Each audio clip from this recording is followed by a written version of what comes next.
നമുക്ക് രസം ഉണ്ടാക്കുന്ന വീഡിയോ ആണ് കേട്ടോ. എങ്ങനെ രുചികരമായിട്ട് രസം ഉണ്ടാക്കാമെന്ന് നോക്കാം.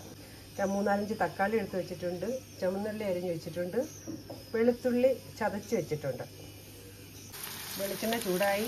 അപ്പോൾ അതിലേക്ക് കടുകും ചുവന്നുള്ളി ഇട്ട് നല്ലോണം മൂപ്പിക്കണം. ഇനി അതിലേക്ക്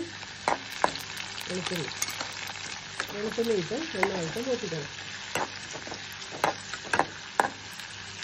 വെച്ചിട്ട് തക്കാളി എടുത്ത് അതിനൊക്കെ ശരിയാ.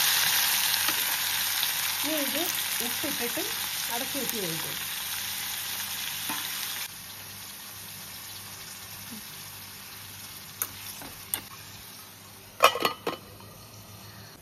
അപ്പം നമ്മൾ രസത്തിനുള്ള അരപ്പ് തയ്യാറാക്കുക കേട്ടോ.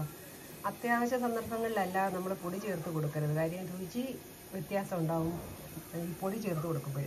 അപ്പം ഞാൻ ഇതിനകത്ത് 1/4 സ്പൂൺ മഞ്ഞൾപ്പൊടി, പിന്നെ 1 സ്പൂൺ മുളക് പൊടി, അത് കഴിഞ്ഞ് 2 സ്പൂൺ മല്ലിപ്പൊടി, അത് കഴിഞ്ഞിട്ട് നമ്മൾ വെളുത്തുള്ളി എടുത്തിട്ടുണ്ട്, കുറച്ച് മാത്രം കുരുമുളക് എടുത്തിട്ടുണ്ട്, പിന്നെ ചെറിയ ഒരു നെല്ലിക്ക വലിപ്പത്തിൽ പുളി എടുത്തിട്ടുണ്ട്.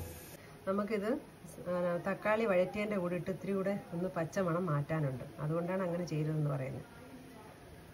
അപ്പം ഞാൻ അരപ്പ് ഇതിനകത്ത് ഇട്ട് കൊടുത്തിട്ടുണ്ട് കണ്ടോ.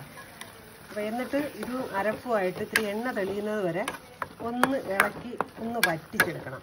നമ്മളിപ്പോൾ 2-3 തക്കാളിയൊക്കെ ആണെങ്കിൽ അതിനനുസരിച്ചുള്ള അരപ്പായിരിക്കണം എടുക്കേണ്ടത്. കുറച്ച് കായപ്പൊടി ഇട്ട് കൊടുക്കും. കായപ്പൊടി ആവശ്യത്തിന് മതി.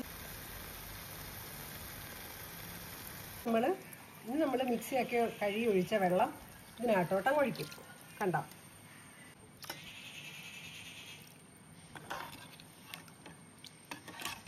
ഇത് കണ്ടോ, ഇത് നല്ലപോലെ വറ്റി നല്ലപോലെ ഇത്രയും തിളയ്ക്കണം.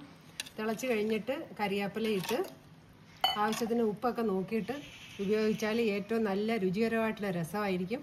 നെയ്യ് തെളിയുന്നുണ്ടോ.